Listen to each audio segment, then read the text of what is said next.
What is up, maniacs, and welcome to Broadened Horizon. I am your host, as always, Drake Riggs, here to bring you the first episode of 2023, which perfectly is episode 23. Kicking things off, we're joined by the man who helped kick off the show on episode 1, Naoki Inoue. Then we welcome the two-time UFC flyweight title challenger John Dodson, who we spoke to before he got his upcoming bare-knuckle match booked. Lastly, 42-fight veteran bantamweight Yuki Motoya closes things out after a brilliant knockout at Rizin 40. Thanks as always to all the guests for chatting, and thanks to everyone who has supported the show over the years and all of those who provided our most questions yet for the end segment. Whether you've been watching on YouTube or listening on Spotify, don't forget to hit like and share if you enjoy. All right, let's get things rolling. And kicking things off, back on the show for the first time since the debut episode, Mr. Naoki Inoue. All right, Naoki, man, good to see you. Congrats on the big win. Happy New Year. Just how are you doing? I'm sure it's been a good start to 2023 for you, man. どうですか ?2023 年、新年迎えて、いい感じで迎えてますかどうしてますかって今、新年は。はい。まあ、勝ったんで、気持ちよく、はい。今年は迎えられそうです。Well, obviously, I won the fight on New Year's Eve, so I'm having a very good New Year's, and I'm hoping to have a good year this year. Yes, of course, man. And are you a big celebrator? Did you do anything like special? You know, obviously you fought on New Year's before, but the element of the holiday, do you do anything extra for that after a big win like the one you just had? どうですか年末で試合した後、なんかみんなで集まってものすごく祝ったとか、なんかこう派手なパーティーをしたとか、そういったことありますか派手なパーティーは今のところはないですけど、試合終わったらすぐ、父親のところに帰ったり、母親に会ったりして、ゆっくり過ごしてます。Well, there was no big celebration party, but after I finished my fight, I actually went to visit my father, who lives a little bit far from Tokyo, and followed by visiting my mother now. So I'm spending a nice, calm time with my family. All right, that sounds very nice indeed. But what, they didn't go to the fight, man? What's up with that?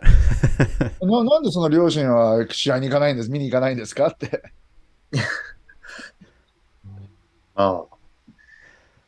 試合見るのが怖いじゃないですかね。だから。I think my parents are scared of watching me fight. All right, fair enough. I mean, they have two kids that are fighters. Like, are they that way with Mizuki as well? Is it one of those things where obviously they support you and everything, but it's still hard for them to see their kids fighting? どうですかね、2人子供がいて2人とも試合するわけですし、水木選手もそうなんですけども、親御さん、ご両親は全く見に来ないタイプですかって。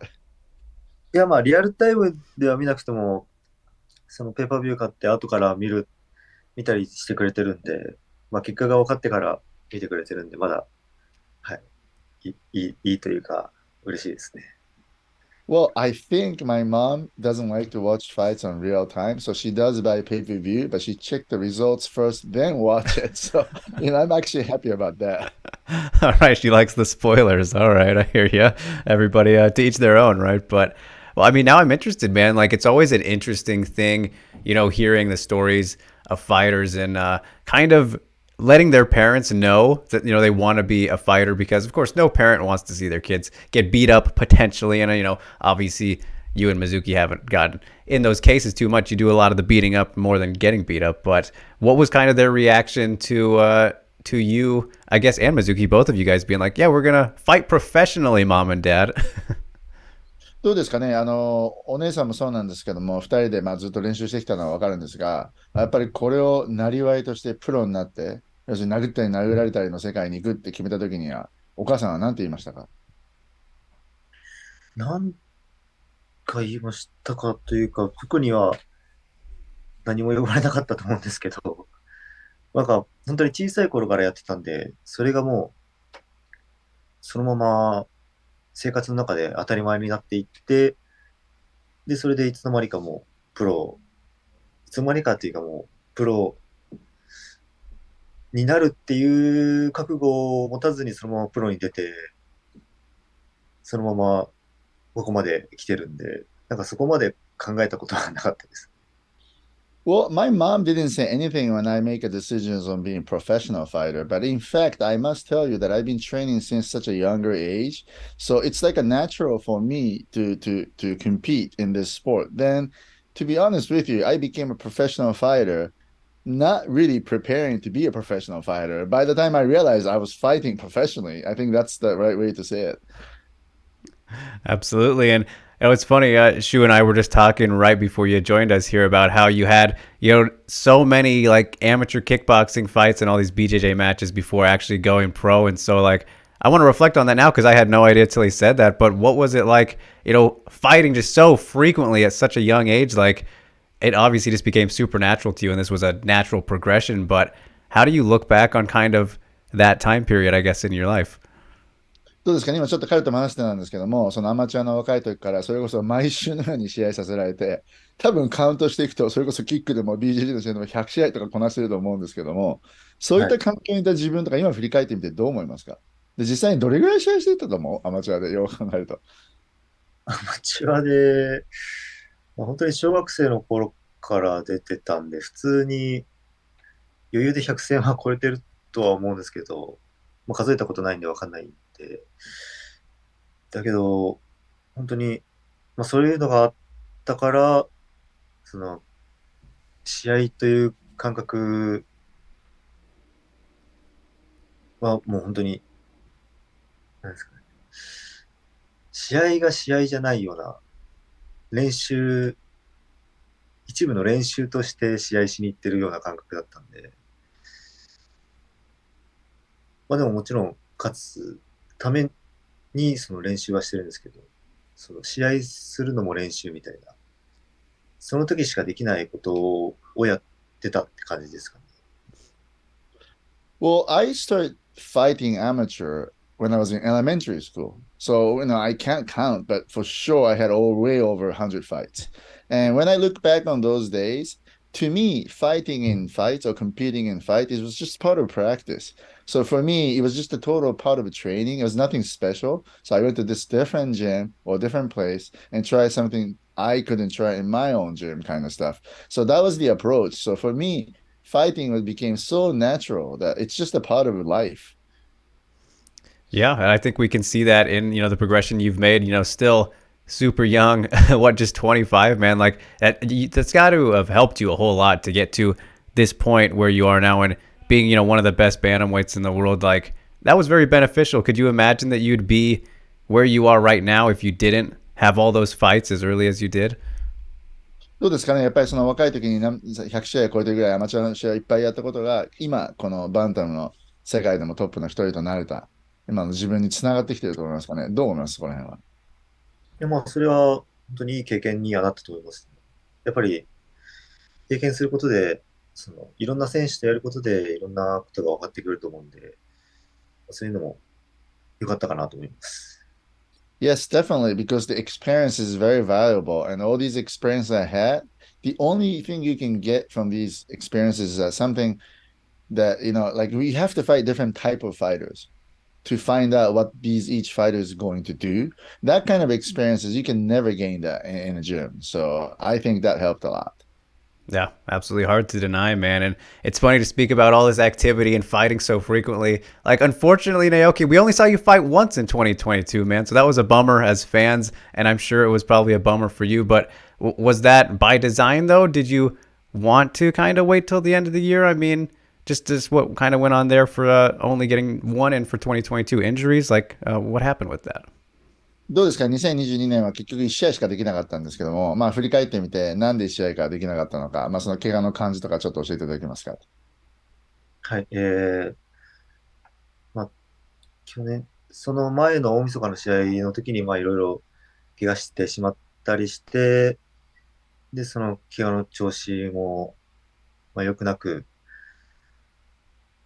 て、で、治って、アメリカに練習に行ったりしてたんですけど、アメリカに練習行って、試合が決まって、また、膝の怪我をして、で、また、それで、怪我で試合ができなくなってしまったんで、本当に、怪我の年でしたね、怪我をよくする年で、だけど、試合がなかった分、そんなにプレッシャーっていうか、まあ、追い込ん、追い込んだりとか、自分を追い込ませることがそんなになかったんで、メンタル的にはすごい気持ちのいい、メンタル的にはですけど、気持ちのいい一年だったかな、しっかり休めた一年だったかなというふうには思います。Well, on the fight I had against Ogikobo on 2021 New Year's Eve, I had several injuries, as you know. And so it took me a while for me to heal the injury. And once I healed the injuries, I did go to USA to train and everything else. And the fight got confirmed for I believe it was September. So I came back. Then I got injured again. Mm. So that's why it had to be postponed to the New Year's Eve. So in terms of 2022, I think it was a year of injury for me or healing the injury for me. But on the other side of the coin, as a mentally, I didn't have so much fights confirmed. Like the year before that, I had the Grand Prix and I Mhm. had to fight stuff like that. So there was no pressure for me to like fight. So I mentally, I think it was a good year for me to kind of recuperate myself and heal my injury. And I think that showed the performance on New Year's Eve. Yeah, absolutely, man. I mean, again, it was a great performance, and getting the rebound win over Kenta, and just to speak on it, like, did that go exactly as you planned? Obviously, winning there got a finish. That's always a nice thing, and something we've seen from you plenty on the recent stretch. But did he surprise you with anything? Did this fight go exactly as you wanted it to? Like, just how happy are you with the performance, Naoki? じゃあ、今、メンタル的には良かったと思える1年を過ごして、その最後に滝沢選手と試合したわけですけども、どうですかね、まずやってみた、やってみて思った通りだったのか、そうやって自分がこう描いていた感じのゲームプランで試合ができたのかとか、ちょっとそこら辺教えてください。はい。思った通りの試合だったかなっていうふうには思いますね。いろいろパターンは考えてたんですけど、本当に、一つのパターンでしっかり落とせれたんで、で、さらに、全然判定行くぐらいの気持ちでは戦ってたんですけど、しっかりフィニッシュもできるチャンスがあったんで、しっかりフィニッシュして勝てたんで、良かったかなと思います。Well, I have to say the fight went as exactly I expected, actually. And I had the different patterns and game plans to execute the win, but I had to only use one first plan and I was able to submit him. So, I think it was good. And, I think I showed I improved. So that was a good performance for New Year's Eve. For sure, man. And, just to go back to the one before that, obviously, all the things with 2022, like I said, the injury, the recovery, kind of the mental part of things. Specifically, though, from that Grand Prix experience and getting to go through that. And then, unfortunately, coming up short against Hiro Masa, a great veteran himself. But just in terms of the tournament itself and then that fight at the end of the year, what were kind of your biggest takeaways from going through that entire experience at the end of 2021? どうですかね、バンタム級のグランプリ2021年あって、のことになるんですけども、結構頻度も高くて試合ずっと積んでて、どうですかね、ああいったグランプリを経験して、今どう思います？振り返ってみて。まあ、そうですね。終わったことなんで経験してよかったなっていうふうに思うぐらいですかね。その Well, to 時 me, に試合、試合できる時に試合できたらいいかなっていうふうに、はい、思いました。well, the whole experience on Grand Prix, that's already a past thing for me. So, and I could say that it was a good experience, but, I prefer fighting at the timing when I'm ready to fight. Right. I mean, I'm sure it was kind of like a little bit of pressure, at least in terms of keeping yourself ready and knowing that, all right, you win the fight, you go on and you fight in, say, a month or two and everything. It was probably a big adjustment, maybe? You tell me. どうですかね、例えばじゃあそのグランプリの時とか試合1回勝って、だけどもそこで休むこともあるんですけども、もう次この時ぐらいの時に試合しなくちゃいけないっていうことをもう分かっていて、でそれでどんどんどんどんそれについて調整も始めなくちゃいけないっていう、そういった状況と、ワンファイトと比べるとどうですかね。そのワンファイトの方が、気持ち的には楽ですけど、勝った時はやっぱり、すぐ、怪我もなければすぐ試合したいっていうふうにも思うんで、やっぱグラップルの時は試合終わって、また怪我して、また次試合みたいな感じだったんで、まあ、怪我がなければって感じですかね。Well, obviously, I prefer one fight over Grand Prix, but every time I win a fight, I think most of the fighter will feel like you want to fight as soon as possible. So in that sense, I think Grand Prix is good. But in my case, I want to fight and it got injured, so I had to think about the injury and think about the next fight. So that's a different thing. So if it without the injuries, it will be good, but not with the injuries. Right, just kind of those unexpected elements that can come up in the fight game, unfortunately. But hey, still made it through, man. And now we're on to the new year, like I said. And closing out 2022, though, on that Ryzen 40 card, there was obviously the Bellator integration in the main card there, which was fun to see. And unfortunately, Ryzen didn't get any of the wins. I mean, maybe should have in some of those, but we won't get into that. But I want to ask you, like, was that cool for you to see? And like, would you want to be a part of another cross promotional event if Ryzen and Bellator do one down the line, which it sounds like they will? But you being a part of Team Ryzen or something like that for the next time around. どうですかね、今回同じ大会でライジン対ベラトールやってましたけども、それを見て、どう思いましたかというのと、もしもライジン対ベラトール2があるんでしたら、それで出てやってみたい選手とかいますか？まあ、結構差はあるかなっていうふうには思いましたけど、全然僕が本当にやるチャンスがあるならやってみたいですし、今回、バンタムのアーチレッター選手とか、それこそトーナメント出てる選手とかと、本当に、まあ、やる機会があればやってみたいなっていうふうには思います。Well, in terms of that cross promotion, Rising versus Bellator, I thought that there was a little, I think Bellator was a little better. Fighters from Bellator are a little better than the Rising fighters. But if they were giving me a shot at it, of course, I would love to fight their bantamweights like Archuleta or whoever in that tournament and stuff like that. So, yes, I will be looking forward to that. That would be very fun to see, man. And so, with that in mind, Naoki, obviously, we're talking about the activity levels throughout this chat here and everything. So, when do you want to fight next? Like, I know it's a big one for you coming up, right? Because it's the last one on the Rising contract. So, are you looking to get that done and figure things out? Like, when exactly are you hoping to get back in the ring next? どうですかね。あと契約がどれくらい残ってるかっていうのもあると思うんですけども、次、来人で試合するのは、いつぐらいで、できればどういうやつとやって、で、契約的にはどういうふうに考えてますかっていう質問です。それはもう言っちゃった方がいいんですかね。どうぞどうぞ。全然。タイトルマッチとか全然、はい。やる機会があればですけど、まあ、その、日本人選手も結構やってきたんで、もうそろそろタイトルマッチ、ベルトかけた戦いができたらいいかなっていうふうには思いますね。もう怪我も今何もないんで、いつでもできると思うんで、早いタイミングで、今年の早いタイミングでできたらいいかなっていうふうには思います。Well, I'm not sure if I'm supposed to say this in public, but I guess I will say it, which is I would love to do a title fight next because I think I fought enough Japanese in the Rising at this point.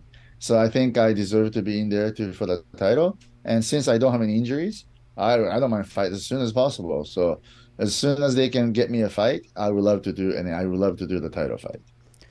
Yeah, I think that would be great too. It'd be very cool to see. I mean, you look at the options out there, and you mentioned Juan Archuleta already, who obviously fought on the same card as you, beat Soo Chul Kim.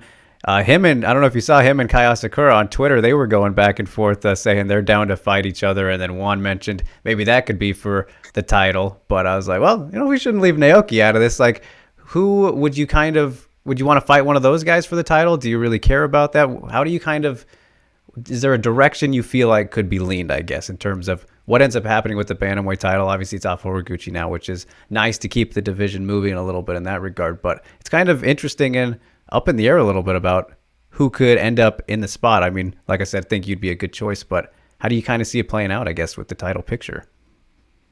どうですかね、そのタイトルに関しても、今、例えばツイッターで、朝倉海選手とかアーチェルとか、ちょっとあれやったよとか、スーチョルキムとか海選手の話とか出てますけども、直樹君からとしたら、朝倉海でもスーチョルキムでもどっちとやりたいとか、自分の中でどういった希望がありますか？特にはないんで、まあ、対戦まあ、朝倉海選手とやった方が、まあ、日本的には盛り上がるかなっていうふうに思うんで、そうですね。その辺と、まあ、できたらいいかなっていうふうには思います。Well, I mean, I actually don't have anyone in specific that I want to fight. So if it is Suchoken or Asakura, it'll be fine. But when you think about the Japanese market, how fans will react, I think I will get a better reaction from fighting Asakura. So I think that kind of makes sense. But anyone would be fine for me.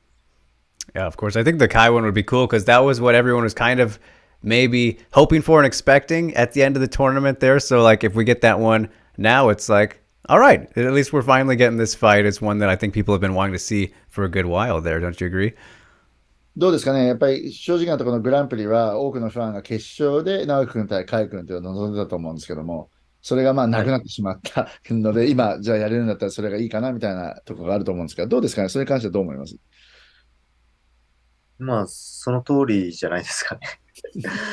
見事に一回戦っていうか、準決勝で負けちゃったんで、まあ、そのタイミングが、まあ、そろそろ来たんじゃないかなっていうふうには思います。I think what you just said is exactly right. I think fans wanted to see that fight, but I kind of stumbled in the semifinal, so it's my fault here. But yes, I think it's a good timing for us to fight at this point. Yeah, better late than never, man. And not to bring up the loss again or anything. So we'll move on past that. But I mean, circling back though to all the the fights in your experience, just overall, Naoki, I'm curious, man. Like at this point, do you still get nervous at all or anything for fights? Were you somebody who, when you started fighting, did you get nervous in the first place, or have you just always been like calm about things? How is that? I guess mental approach in terms of anticipation and whatnot for you. どうですかね、アマチュアの時もそうだったかもしれないですけど、今でもそうですけども、なんかあんまり試合前は緊張してないように見えるんですけども、どうですか、その緊張度とか、メンタル的なこの準備的には、試合前ってどんな感じなんですかって。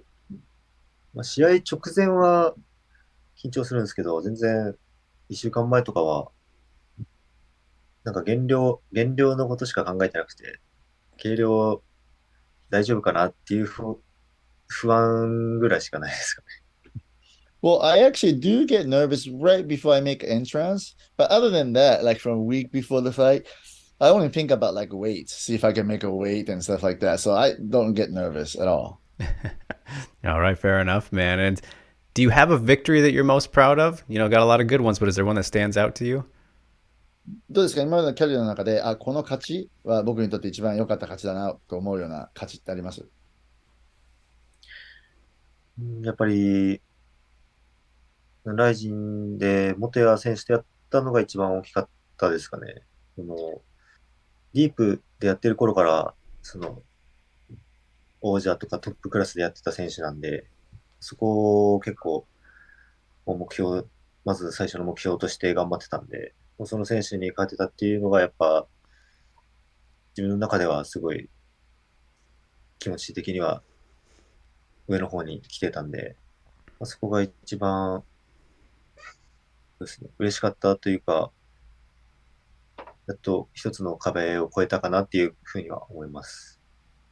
Well, if I have to pick one, it would have to be a fight against Motoya in Ryzen.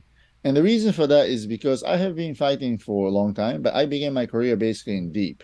And when I was fighting in deep, Motoya was one of the top guys, and he was a champion after that. So for me, he was one of the goals that I needed to conquer. So in that sense, I think out of the fighters I fought recently, the win against Motoya was something that really boosted me up. Yeah, fair enough, man. I mean, is it kind of crazy to still see him doing as good as he did? Obviously, had a fantastic knockout of his own on the same card as you. Taking out the UFC veteran Bontarine and everything. But like, are you surprised to see him still kicking and doing as good as he is? I think it's very impressive for him with as many fights as he's had as well to keep looking so good. どうですかね、元谷選手って同じ大会に出て、ボントリン選手も勝ちましたし、はっきり言ってものすごい試合数もあって大ベテランなのに、今でもまたこうやって5連勝したりしてて、まだ勝ち続けているってことに関してはどう思います？いや、すごいですね。しかも今回の勝ち方もそうですけど、もう本当に安定してるっていうか、トップの選手、本当にトップの選手と絡んでないにしても、本当に中堅ぐらいの選手でもしっかり完封して、危ないところもなく勝ってきてるんで、まあ、末恐ろしいなっていうふうには思います。Well, yeah, I think it's very impressive. It's amazing that he's still fighting and winning in this way. Sure, it's not like he's only fighting top guys. He's fighting sometimes mediocre guys, but against the mediocre guys, he's dominating. He's completely winning those fights. So I think he will improve, and I think that he's one of the fighter I have to kind of be careful about.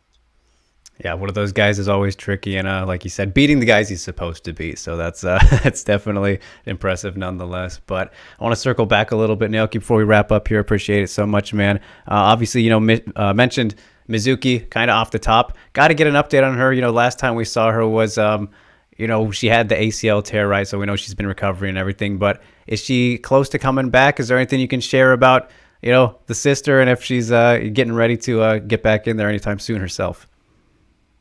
どうですかね、姉貴の水木の話なんですけども、試合して、ね、その後手術してってことを聞いて、どうですかね、そろそろ復帰とか決まりそうな感じですか？分かってることがあったら教えていただけませんか？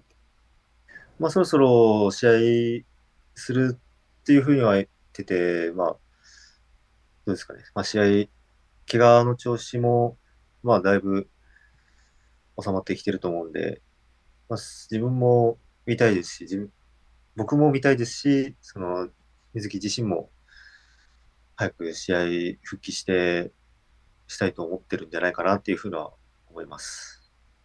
I think her injury is doing well, and I believe that she's ready to fight again, probably like in spring or a little after spring. So I myself would love to see her fight again, and I think Mizuki would love to get into the cage again too. So yes, I think you'll see her fight relatively soon this year. All right, certainly looking forward to it, man, and we're looking forward to seeing whatever your next fight is too, Naoki. But last thing I will leave you with here, man, the tough question that I always like to leave people with every now and then, especially if I haven't asked it to them before. So I got to know for you, sir, if you never got into MMA, Naoki, what do you think you'd be doing instead? もしも MMA の選手じゃなかったら、他の何の仕事してると思います今？何もしてないです。Probably I haven't done anything. No jobs. Just living at home. Fair enough, man. I mean, I know it's always a tough one because it's like you got to be so focused for MMA, right? It's such a lifetime consuming sport that it's hard to think about doing anything else, right? I mean, I'm sure you have some other hobbies and interests, right? But maybe nothing close to the same level of passion, right? MMA ファイターになるってことは、生活もやっぱりそうと MMA ファイターになるってことで、やっぱりそういった情熱を持ってやってるのはわかるんですけども、それ以外になんか一つぐらい興味あることないですかねって。仕事につながるっていうか、そういったトピックで。仕事につながることは、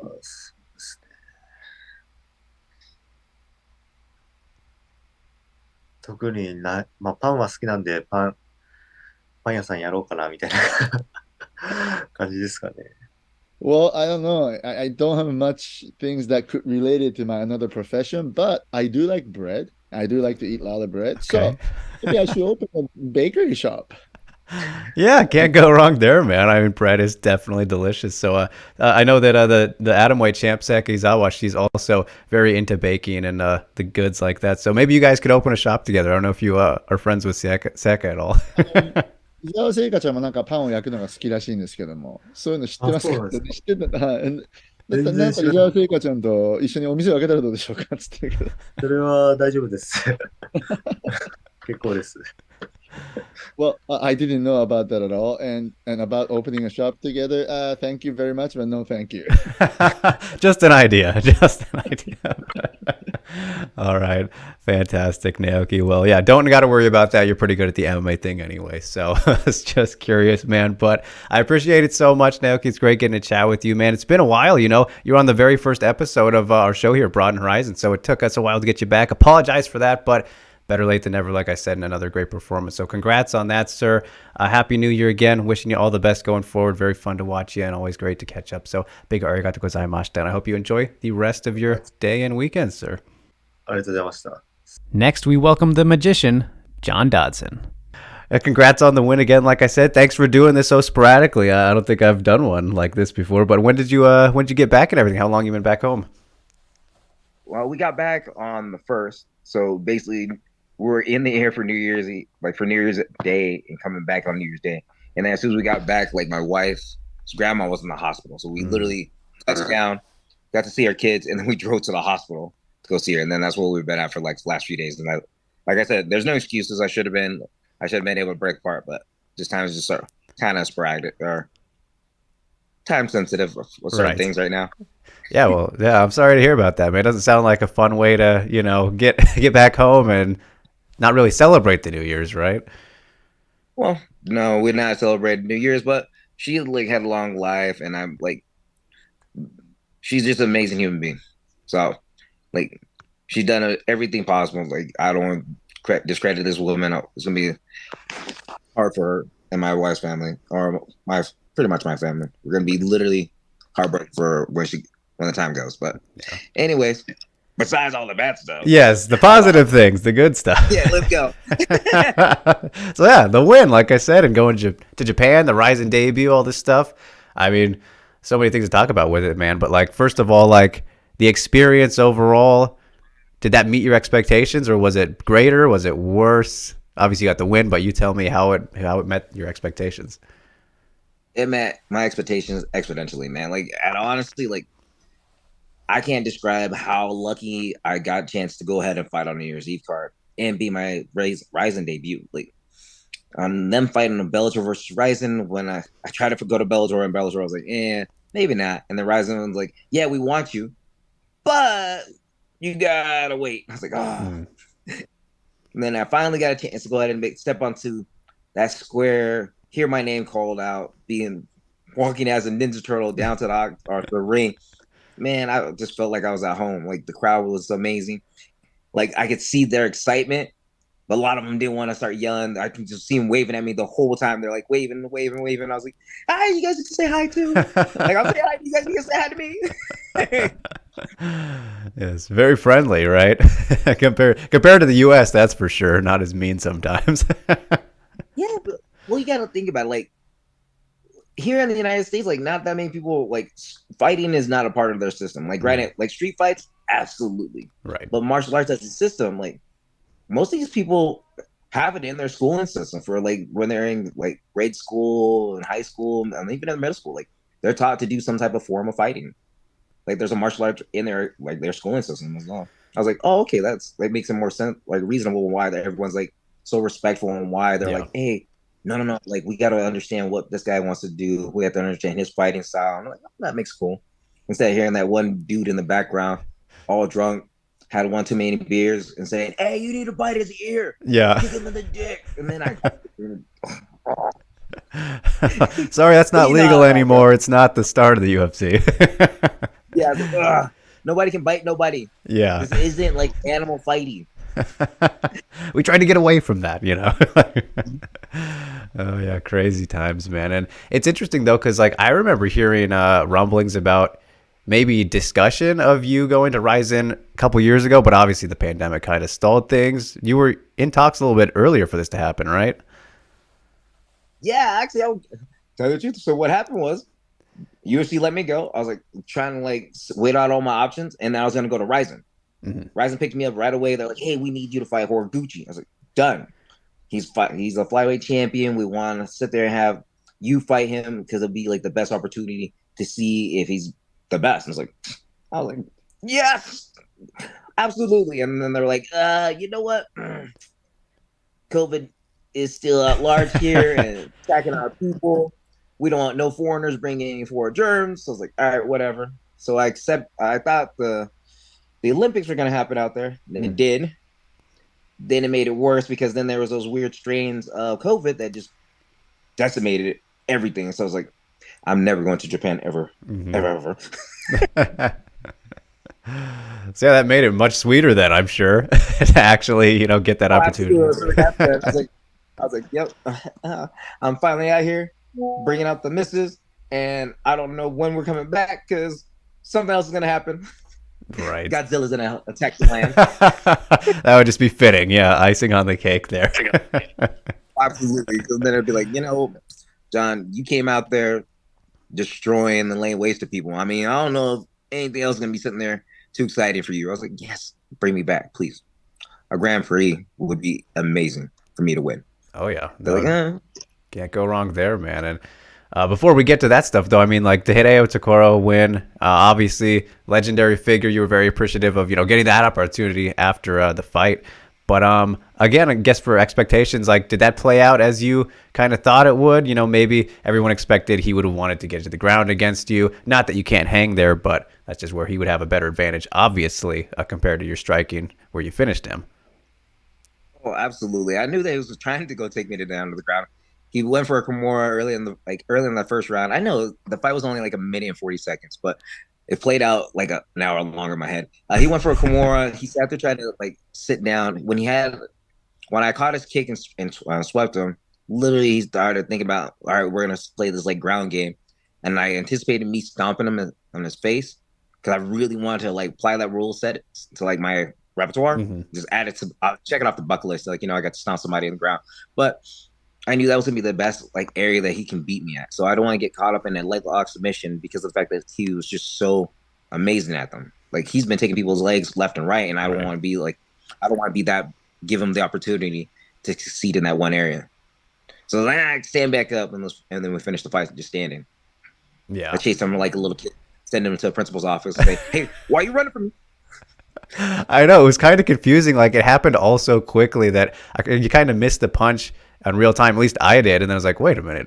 Oh, he landed that one kind of perfectly right there." I mean, in the moment, were you surprised? I guess I'm sure you were obviously more locked in than the viewers, but you realized it was over in that moment. No, yeah, because I heard him once I hit him with the landed that body shot, right? And then as soon as I grabbed his arm, I knew that he couldn't turn around and spin back around me. So I was trying to force him into a situation that he had nothing to do besides stop. And as soon as I did, I made sure I stayed in range and came over the top of his shoulder and just clipped him. Yeah, it was beautiful stuff, man. I think kind of the element of just the ring as the aesthetic of it all made it look kind of crazier and cooler. Bouncing off the ring's a little bit easier maybe than the cage. Was it weird fighting in the ring at all? No, I used to fight in the ring like earlier in my career. Like a lot of times I've been like majority of my MMA fights were all just rings. Right. Like I used to do like a cool ring entrance, doing a flip off the top ropes, and I was like not looking like a little ballistic animal, and everyone's like, "Oh, I like him." And then I was like, I even thought about it as soon as I got off top of the ropes. I was like, should I do this again? Yeah. Save it for the celebration, maybe. You don't want to look like a jackass or anything. No, man, I used to look like a jackass during the celebration. I stubbed my toe.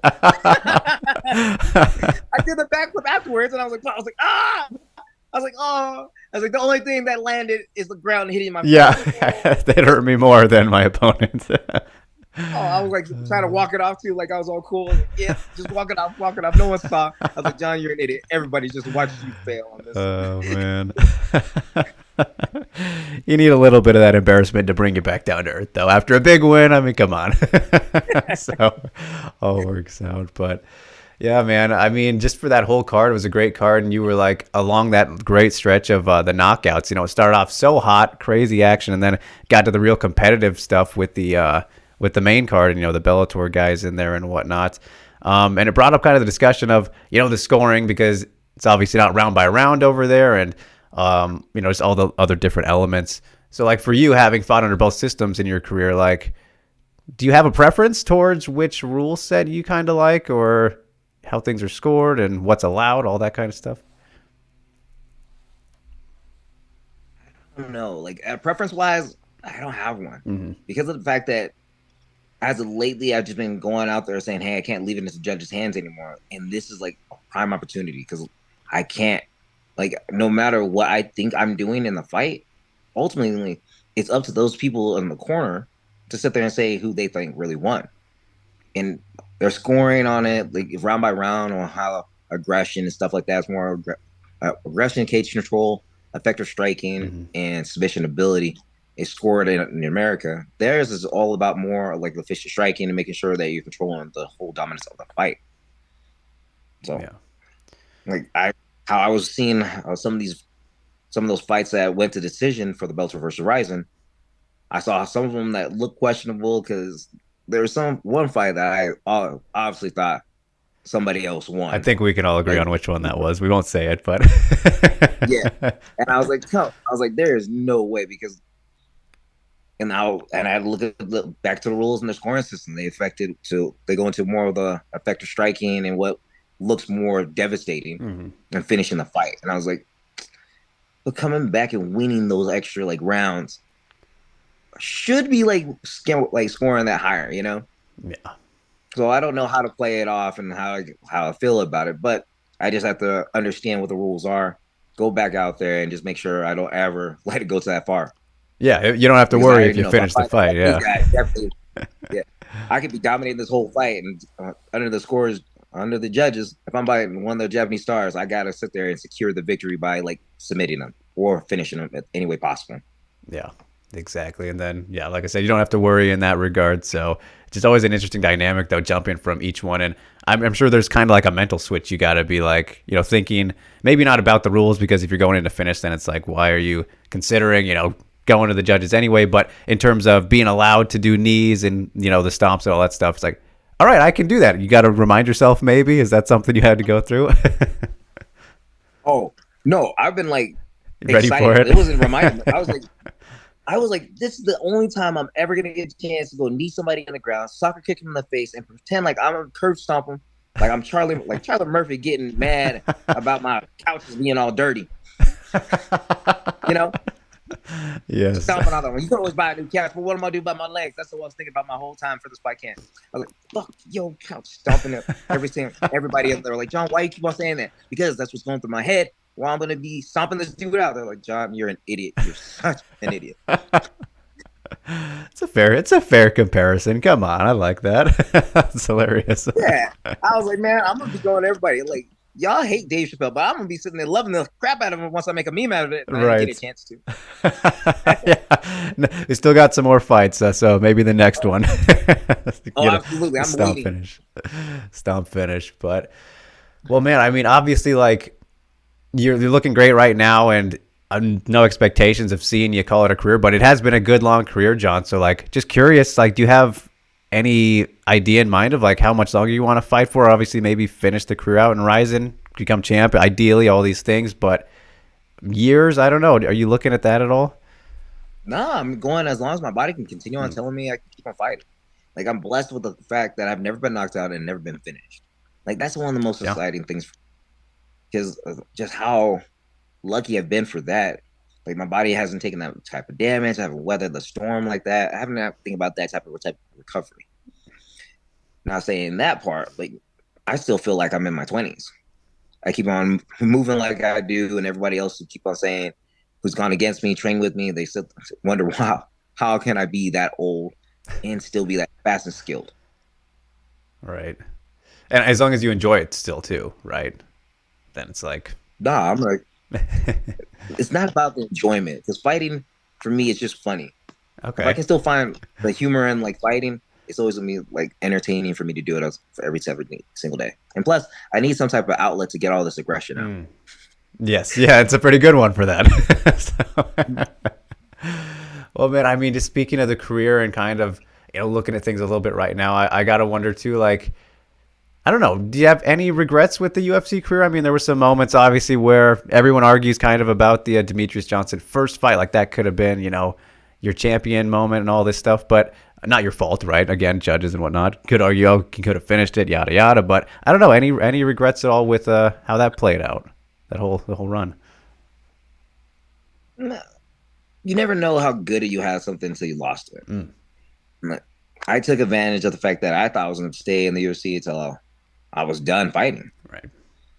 At the end of the day, like, shoot, I wasn't playing to the crowd. I wasn't finishing people. I was literally playing it safe just so I can win the fight, so I can keep a job. And I lost the job. And the only regret is that I didn't continue on fighting like how I am now, like while I was still in the UFC. Like, there's moments I could have finished a bunch of people. Right. Like Pedro Munoz, I could have finished him. Same thing with Jimmy Rivera. I had a chance to go ahead and actually lay on pretty much an onslaught of people. Same thing with Petr Yan, who ended up becoming a champion later in the future. But I dropped him. I had the opportunity to seize the moment, but I let him stand back up to fight with me. It's stupid. Like, if I should just kept up the aggression. I don't know what mentality I was going through all that, and I just regret not being this monster that I am again today. Back then, I was too scared of losing a job, and I lost it, and I didn't know what to do. So I was like, yeah, you know what? I was gonna keep on fighting and knock people out and just have some more fun. And then and then this started happening. Yeah. Yeah, I brought you here, so it's kind of what I guess you could qualify that as a blessing in disguise a little bit, you know, with the phrase there works out. So, yeah, man, very excited. And I mean, you fought so many great people, John, just not in the UFC, but like your entire career, man.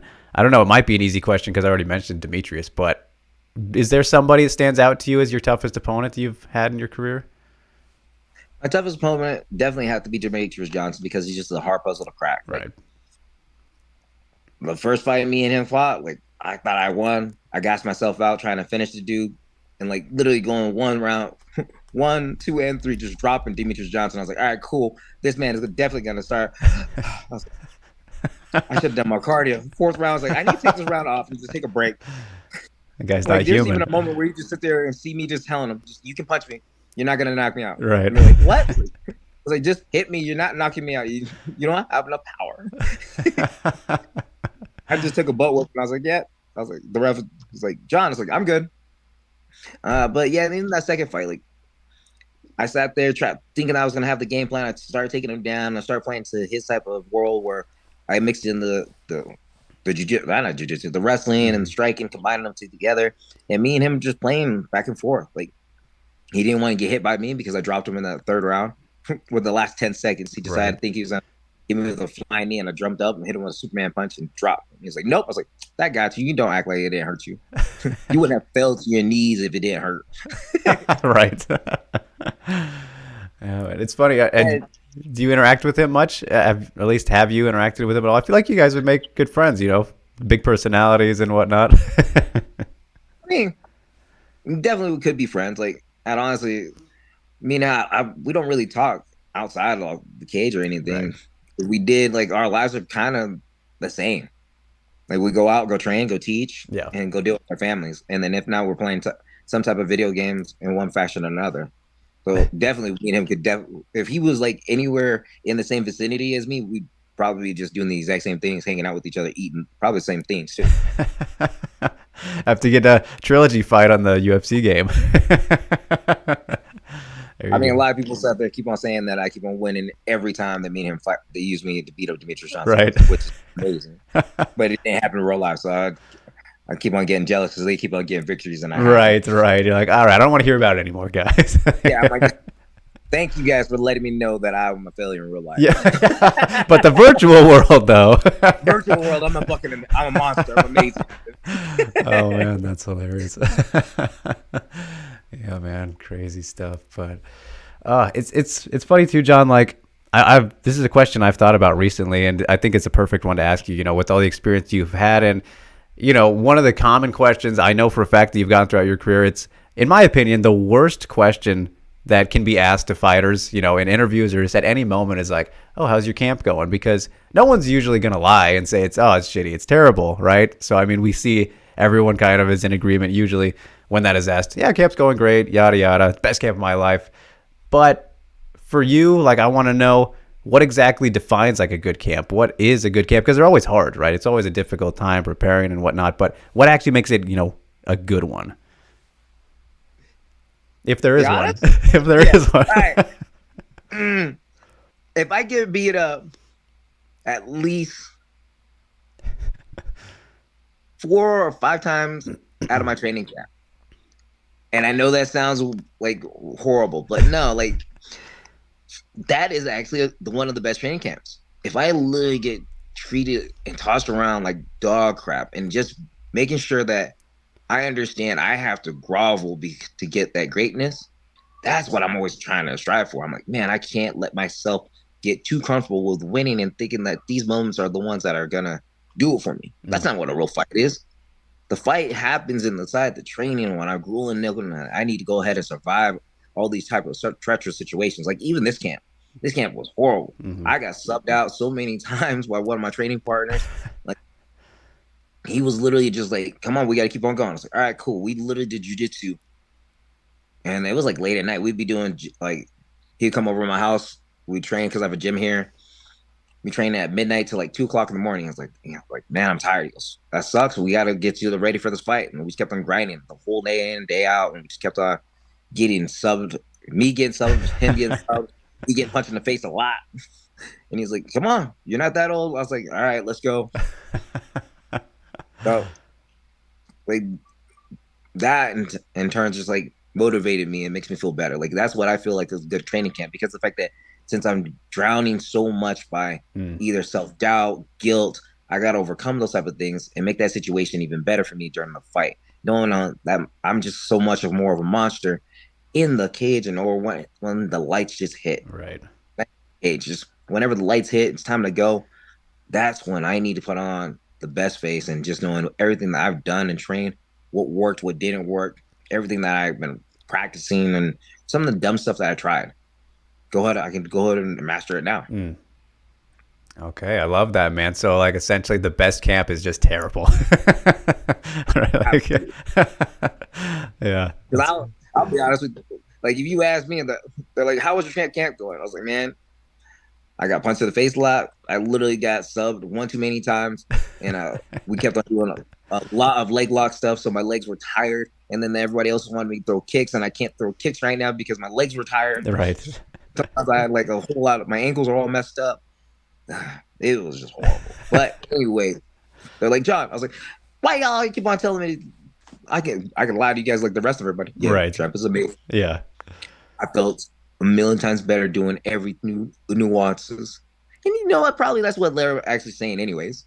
Like, yeah, like, you know, camp is going great because of the fact that I learned something new about myself. Right. Well, man, I mean, with that in mind, like, what would you say has been the biggest learning experience for you in your career? It doesn't have to be in a fight, but just like a moment maybe that stands out to you as, all right, that was kind of a big deal for me, at least in terms of, you know, what you learned from it.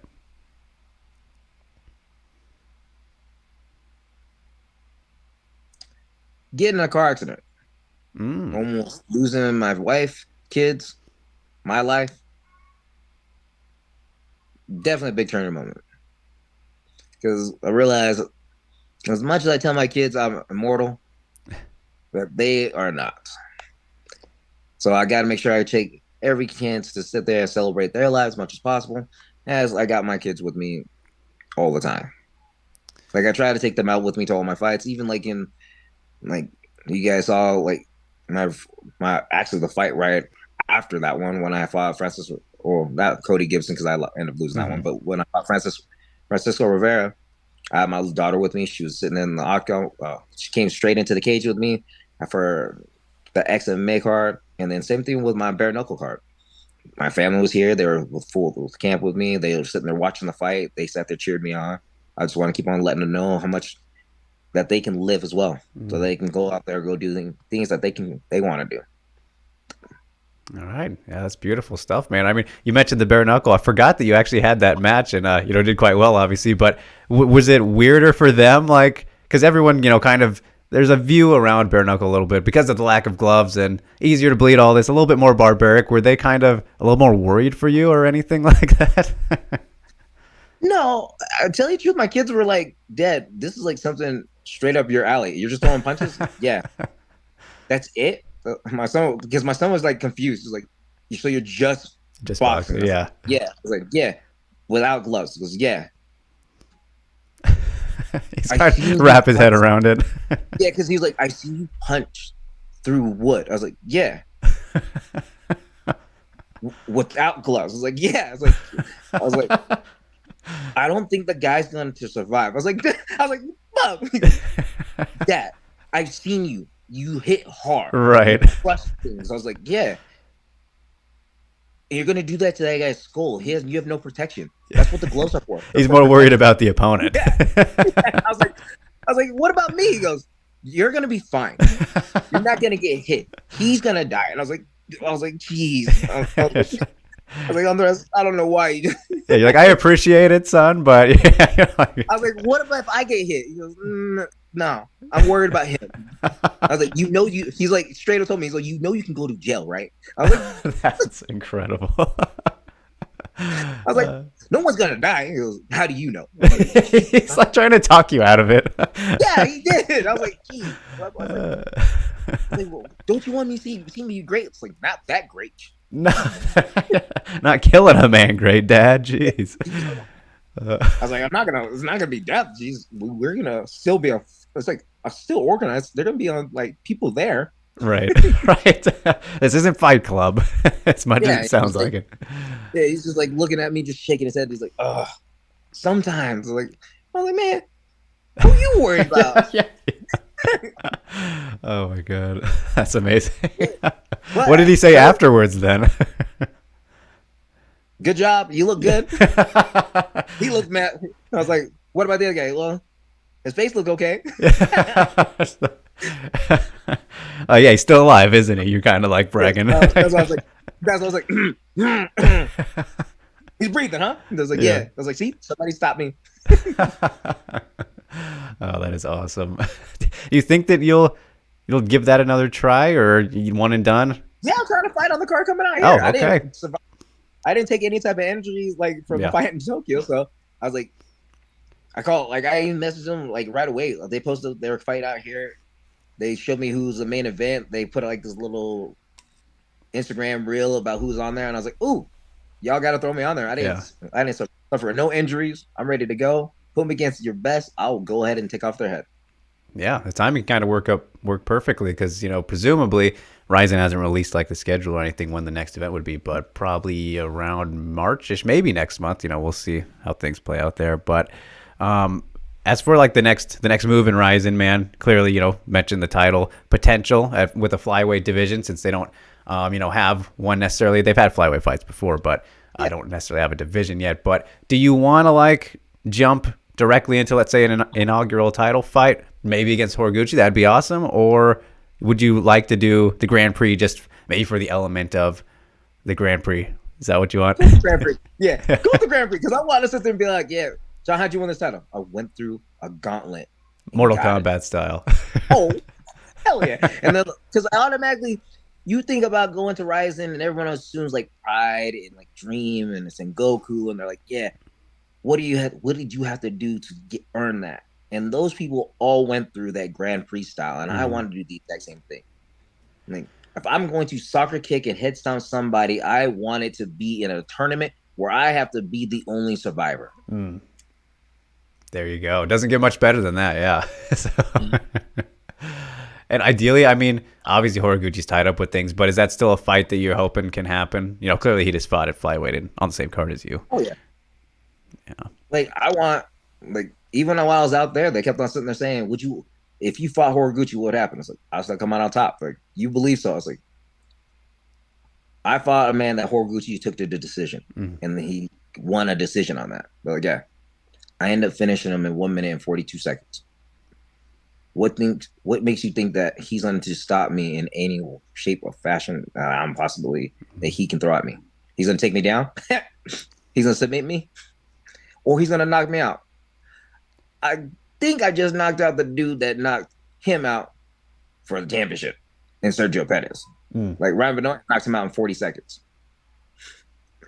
And Ryan Benoit TKO'd Sergio Pettis in the second round. So, if we're comparing notes, it seems like I'm more of a dangerous monster than anybody else going to be in this Grand Prix. Hard to argue, man. And it's kind of crazy, too, like, that you guys never ended up fighting in the UFC. But I think it's more fun now. It's way more fun with, obviously, Ryzen, the elements, more experience for both of you guys, like, but just better versions of yourself. Like, it can work out very nicely, I think, story-wise. Oh, absolutely. Because they were talking about how Horiguchi was, like, the best coming out of being released from the UFC. Because granted, he went to Ryzen, became the 135 champion, the 125 champion, then went to Bellator, became the Bellator champion out there. I was like, man, like, he's doing phenomenal things. Like, what better way to go ahead and more cement my legacy by beating the guy who left the UFC, did great things, and ultimately destroyed him. Yeah. That's full circle right there, man. That's dream scenario. So fingers crossed that you can get that, whether it's in the tournament finals or just at any point. Would be great to see that fight. So, absolutely. Yeah, we'll see how it shakes out. But All right, John. Well, about 30 minutes here. I appreciate the time so much. We'll leave you with one last thing. All good, all good. We're great, great on it. So as long as I didn't keep you too long, I apologize for that potentially. But last thing I will leave you with, man, I always love asking people this one. And I'm kind of more fascinated now after you said kind of the thing about fighting, being funny and just amusing to you, as long as it's still that. So I'm curious, man, like if you never got into MMA, what do you think you'd be doing instead as kind of the career path? I would have been designing video games. I went to school for computer engineering, computer science. Oh, okay. So I was like already a software designer prior to that on what I was doing. So if I never got introduced into the world of mixed martial arts and they never found me at that Chuck E. Cheese sitting there so long ago, probably would be stuck at a computer desk, bored out of my mind, and probably like everybody else who works a 9-to-5 job, hating it. So yeah, worked out then. Well, man, I mean, obviously you like video games still, though, and playing them more than making them. It's obviously a better thing to do. But what's your all-time favorite? I gotta know now. Best game you've ever played?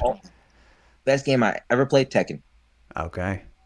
Tekken's one of the best ongoing running series that I continuously never get tired of.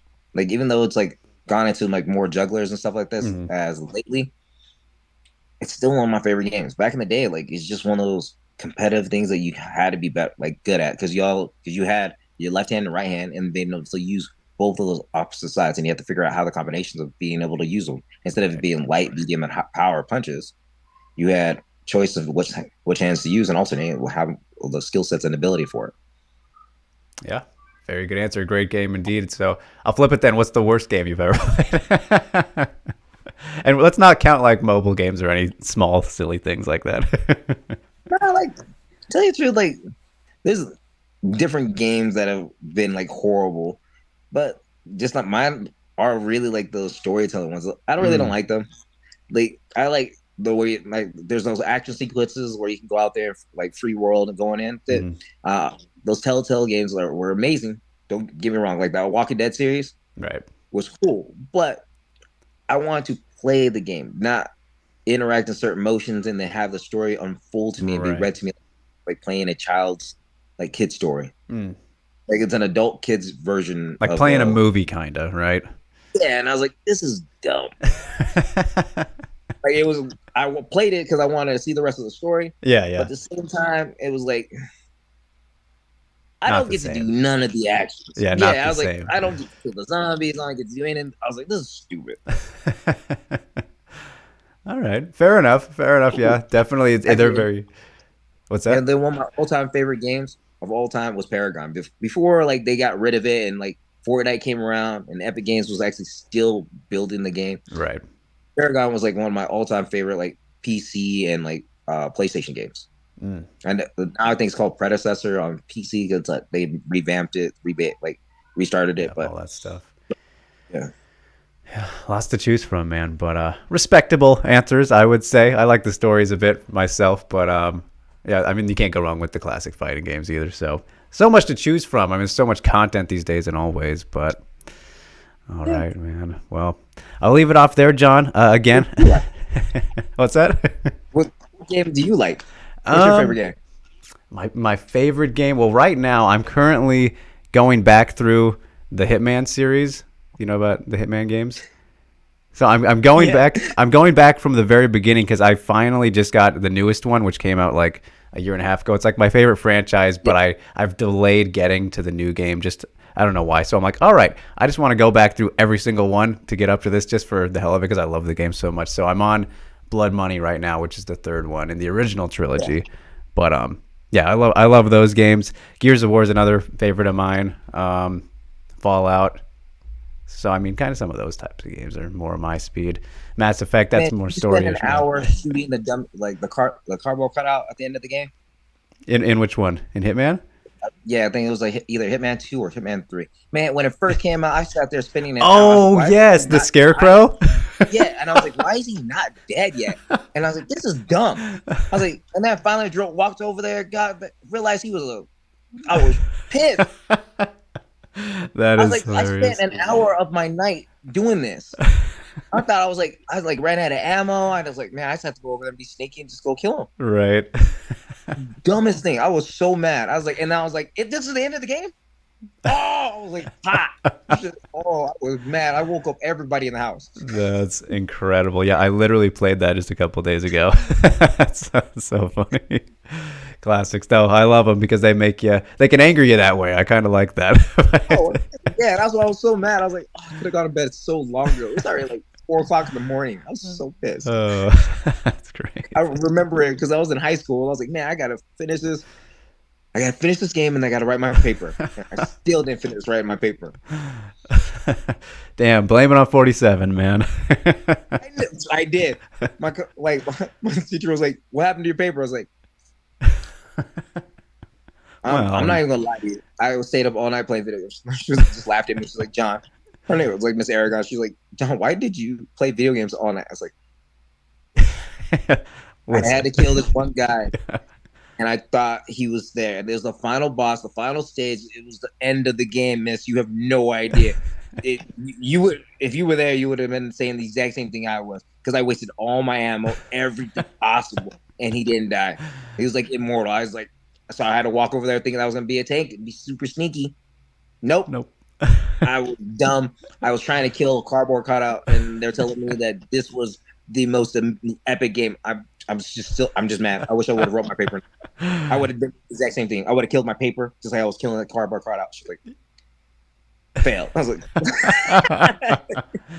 oh man, yeah, that's so funny. Yeah, I know they pulled the switcheroo on us with that, but good stuff. Yeah, I was so mad. That's like all the type of games I played them all. That was like one of the moments in time I was like more mad about, because I was like,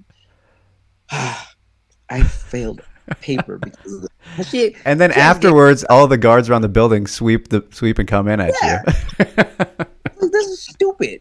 I was like, this is the dumbest thing ever. I was just mad. I was like, hate this. I was like, nope, never again. Fair enough. Nah, I played all. Better play the rest of them though.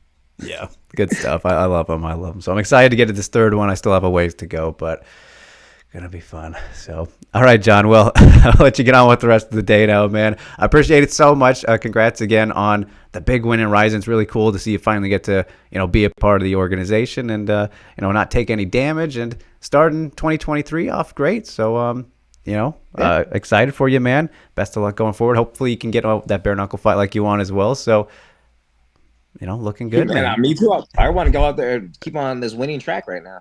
Like, I want to start the new year right. Well, actually, I already did because I ringing in with it. Right. Ringing in some bells, but continue it. For the rest of the year. Absolutely, man. Well, all right, I'll let you get on with it then, John. Appreciate it so much. Have a great rest of your Thursday, man, and sure we'll catch up again in the future, sir. All right, you too. And last but not least, the seasoned veteran himself, Yuki Motoya. All right, Yuki, man, great to see you. Hope you're doing well. How has the start of 2023 been for you, man? Great to have you here. 元谷選手、今日はインタビューのお時間いただきありがとうございます。まずはですね、2023年、新しい年になりましたが、どのような年になっていますか、今のところ。新しい年になってですか。はい。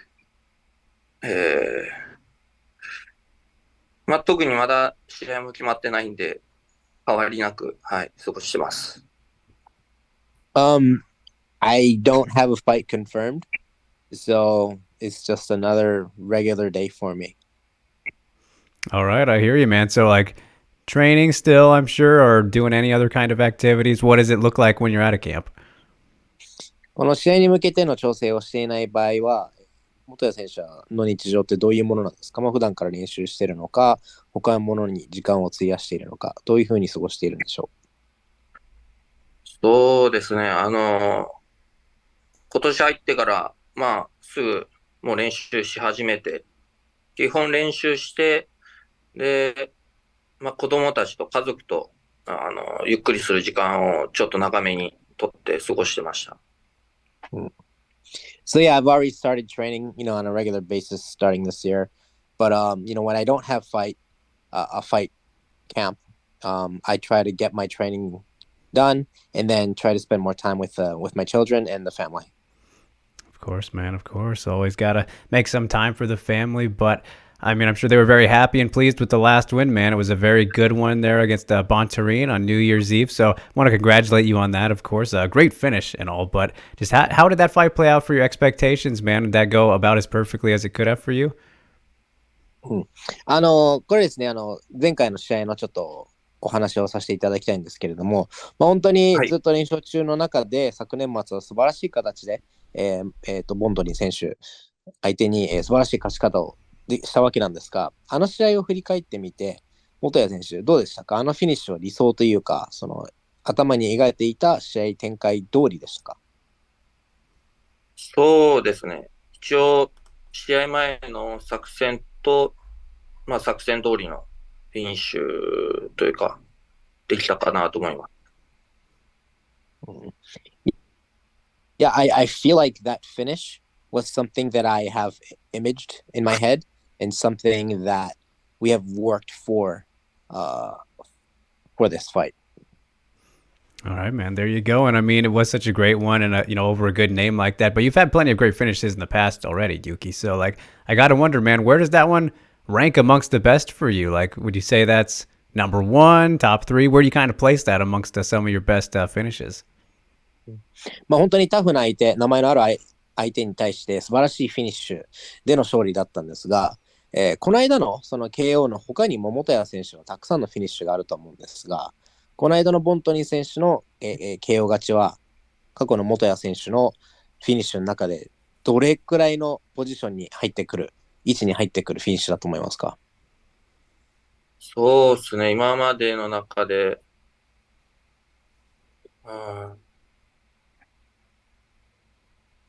でも最近だったら一番嬉しいとか、いいフィニッシュだったかなと思います。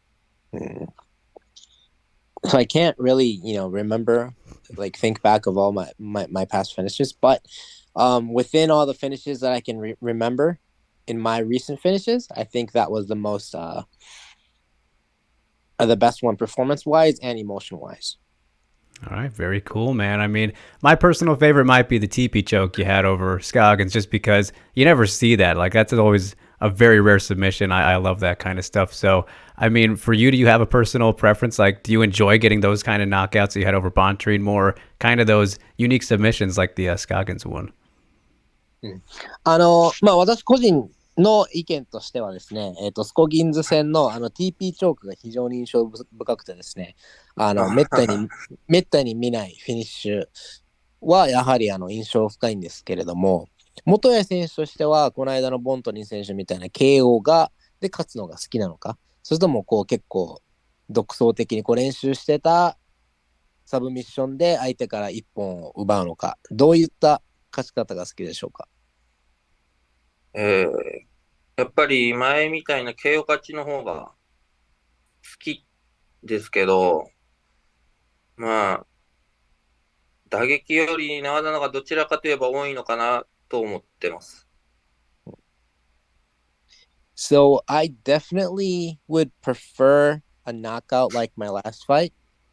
But looking back at my style and how I fight, I do believe that I lean more towards on my grappling than my striking. Right, so that makes it a little bit nicer then when you can mix in and remind people that, hey, I have some pretty good finishing abilities on the feet too, like with this fight, because like you said, I think a lot of people will highlight you for your grappling abilities because of some of the submissions like the ones I mentioned there with Scoggins, but I'm sure that does add to the satisfaction, right, when you can remind people what's up and that you can't do everything, you're not just a submission guy. 本当に逆に元谷選手も自身で、寝技の方が多いというふうに、分析していると思うんですけれども、だからこそその分KO とか派手な KO とかで勝つと、いや自分は打撃もありますよっていうのを世の中に見せることができるという意味でも、やっぱり KO 勝ちは、気持ちいい勝ち方でしょうか？そうですね。寝技、基本寝技が多かったですけど、やっぱり大切りで KO できることによってそっちの面も見せれたり、打撃も強化してきてるんで、少しずつ、自分の形がまあ、できてきたかなと思ってます。So yeah, like you said, Drake, it's very nice to be able to remind, everybody that I do have striking, although I may be utilizing a lot of my grappling skills, but I do like to strike. And, I've been working on my striking a lot too. So I think it's finally, my style has been kind of solidifying a bit, with both my grappling and striking skills.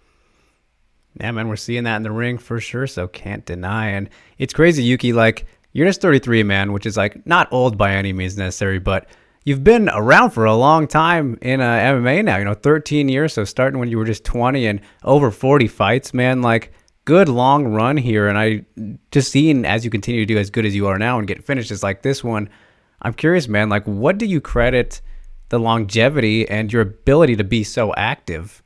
Like, what do you accredit those things to at this stage in your career?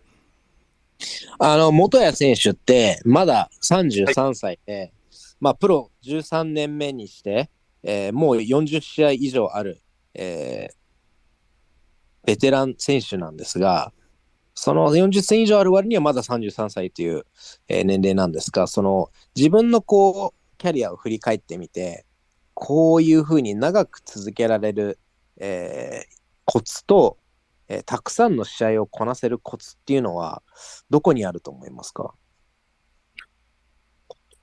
そうですね。普段の練習から本当、怪我は気をつけていて、長く続ける。で、長く続けるのは、こんな続けるとは思ってなくて、そうですね。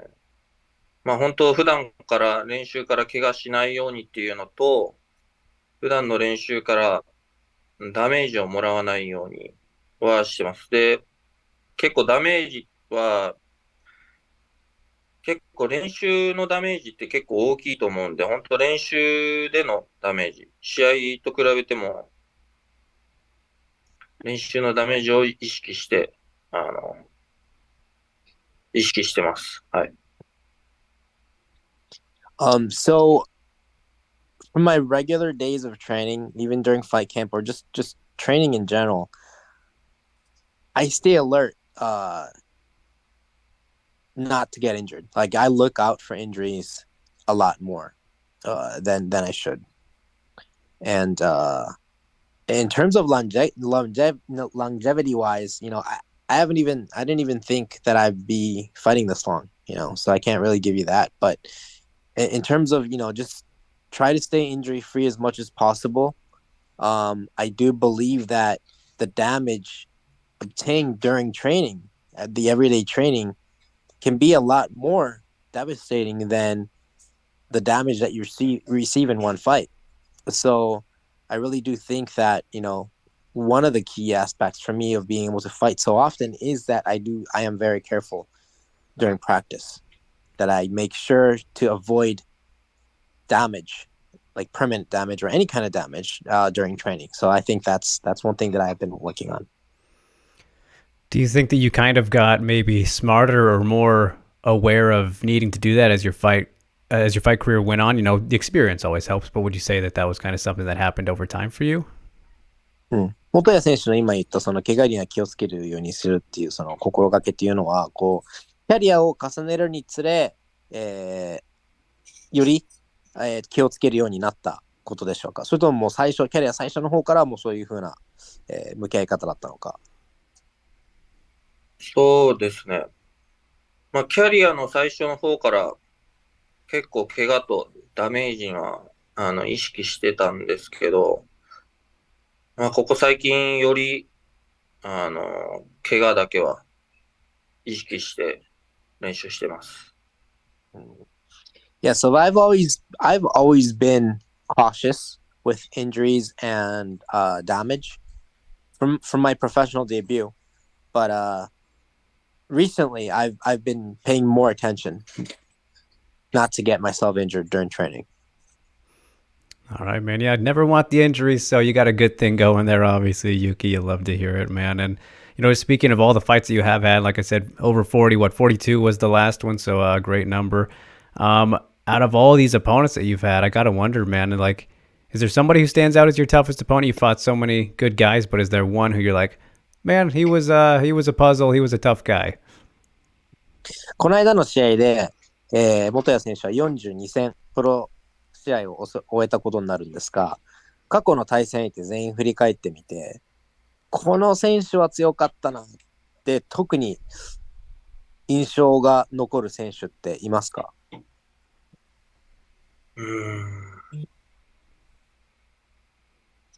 そうですね。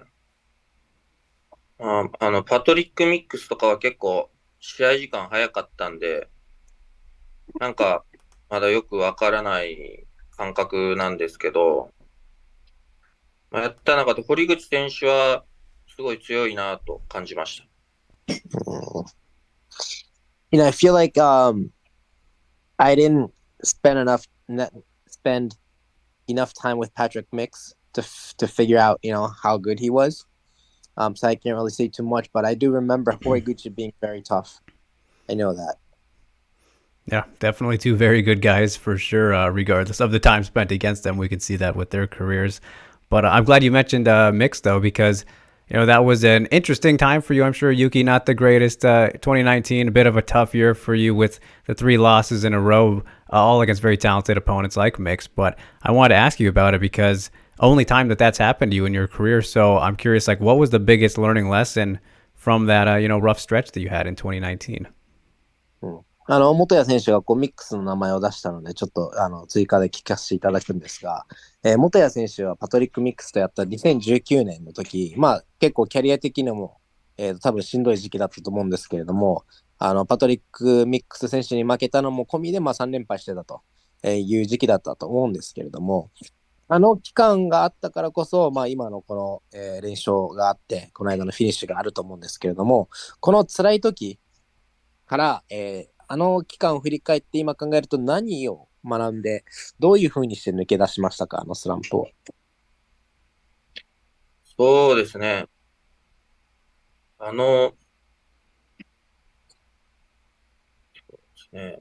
今まあでも去年のパトリック・ミックの試合っていうよりも、滝沢戦に負けてから、まあ結構、しっかり考えて、で、まあ結果いい形になってきているのかなと、そこから取り組みが少しずつ変えていけたのかなと思ってます。So I think that, you know, it's not more that time of me losing to Patrick Mix, but I think I've learned to adjust, and I've adjusted a lot in my training atmosphere after the loss against Takizawa. And that's when I think that was my biggest takeaway from a loss during tough times. I had to like readjust my entire fight camp, my atmosphere, and that's what led to my success right now. Yeah, clearly, man, on a good winning streak right now. And I got to ask, like, with all that in mind, do you feel like this momentum now of, you know, learning from that fight and becoming this great version of yourself now, is that something you feel and it carries over into each fight? Or is it kind of one of those things you don't want to think about too much because maybe it could be pressure to extend the winning streak for as long as you can, which of course you always want to do, but like mentally, does that come into play at all for you? まあ、今おっしゃったように、滝沢選手の試合が終えてからいろいろと直して、いろいろと変えて、今のこの連勝っていうものがあると思うんですけれども、今もこういう好調で連勝しているときって、何々をしていけないとか、そういうふうに考えたりしますか？それとも、学んだことを忠実にやっていけば、結果をおのずとついてくると。深く考えずにいる方がいいのか、なんかいろいろと考えてやると、こう、連勝がうまくいかなくなってしまうんじゃないかと、なんかそういう精神的な部分ってあったりしますか？プレッシャーだったり。そうですね。まあ、連勝してると、まあちょっと、また次もいけるだろうというか、余裕が出てくると思うんですけど、できるだけ、まあ、余裕をこかないように、余裕をかまさないように、常にプレッシャーをかけて、日頃の練習、もっと考えて、本当ずっと、本当負けると思って、本当プレッシャーかけて練習してます。So like when you're riding a good winning streak, it's it's not hard for you to get a little arrogant, and and there's some slack, there's some amount of slack that you have mentally because you're riding a winning streak, and you feel that well, I can just win my next one because I'm on a roll. But I try not to get that thought bug me. So I try to push myself constantly, even harder, to try to think on how to get better, and try not to get this winning streak into my head.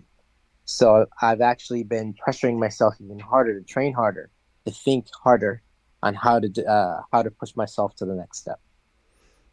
All right, awesome, man. Yeah, sounds like you got that figured out. Then again, comes with the experience and multiple winning streaks you've been on in your career, of course. But it's funny, Yuki, going back to the mentioning of Patrick Mix. He was a Bellator guy, and at this last Ryzen event on New Year's Eve, we had the Bellator versus Ryzen kind of thing going on again, and you were a part of that for the mixed fight, but not this time. So I'm curious, man, you've had so many Ryzen fights in your career.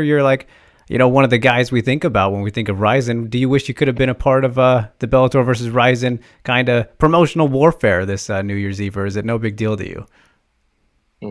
昨年末に、ベラトール対ライジンという、企画が行われて、実はこれ2回目で、元谷選手は第1回目の、チーム対抗戦に、選ばれたわけなんですが、今回の対抗戦には元谷選手は、我々からしたら元谷選手は、ライジンの常連ファイターなので、そういうのを見たかったんですけれども、今回呼ばれませんでした。このことについて、今回の対抗戦呼ばれなかったということに対して、どのようなお気持ちだったでしょうか？去年の戦績とか、ここ最近の戦績だと、自分が対抗戦のメンバーとしては、選ばれないのかなと思ってました。I've kind of had the idea. I've kind of knew that I wouldn't be picked to be representing Ryzen. Just because of my record from last year, my quality of opponents I fought this year. Overall, I just had an idea. I just kind of knew that I wouldn't be picked, so it wasn't too surprising. All right, well, maybe next time, man. Maybe next year, whenever it happens, would be great to see. But you mentioned at the beginning here, Yuki, no fights lined up or anything right now. But when are you kind of hoping to get back in there next? And anybody specifically that you might want? 今現時点ではまだ試合が決まってないって冒頭おっしゃいましたが、この先希望であればいつぐらいに戦ってどんな相手とやりたいっていう思いなんかはありますか？4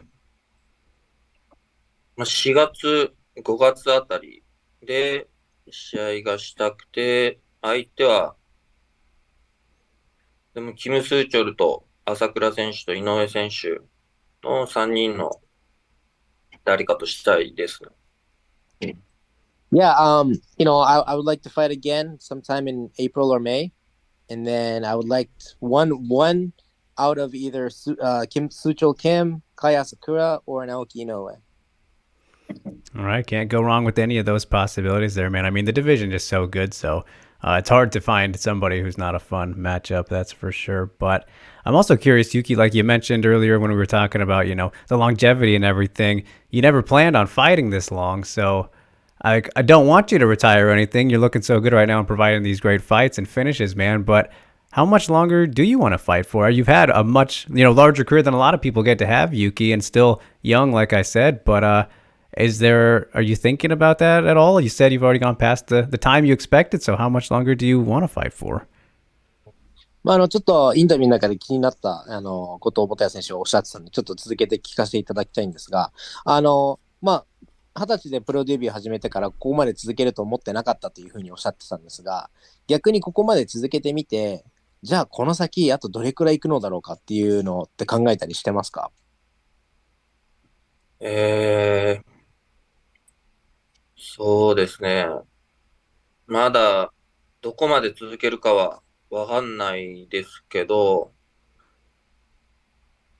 まあでもダメージ次第でとは考えてます。で、33の時点で自分が思ったよりまだ元気なんで、まあ40近くまで、まあダメージ次第ですけど、あんまり KO 負け続くと良くないんで、まあ結構40近くまでできるのかなと思ってます。Yeah, so I don't really know how long I can continue. A lot of it is going to depend on how much damage I sustain or obtain. And you know, at the year of 33, I feel like I'm in a lot better shape than I anticipated I would be back when I started. So I feel like I can go for a lot longer. But obviously, you know, if I have back-to-back knockout losses, that's not good for the body, you know. So I mean, at this rate, I feel like I can continue to maybe close to my 40s. But again, you know, like you said, it all depends on how much damage I receive in my, you know, upcoming fights, and it's just all about talking with my body and whatnot. So we shall see. Hopefully, I can continue to my 40s. Would love to see it, man. And so, with all that in mind, Yuki, if you never got into MMA, what do you think you'd be doing instead, man? まあいろんな質問をしたんですけれども、元谷選手に聞きたいのは、こう格闘家になってなかったら元谷選手今何やってるでしょうか？そうですね。他になってなかったら、うーん、なってるかな。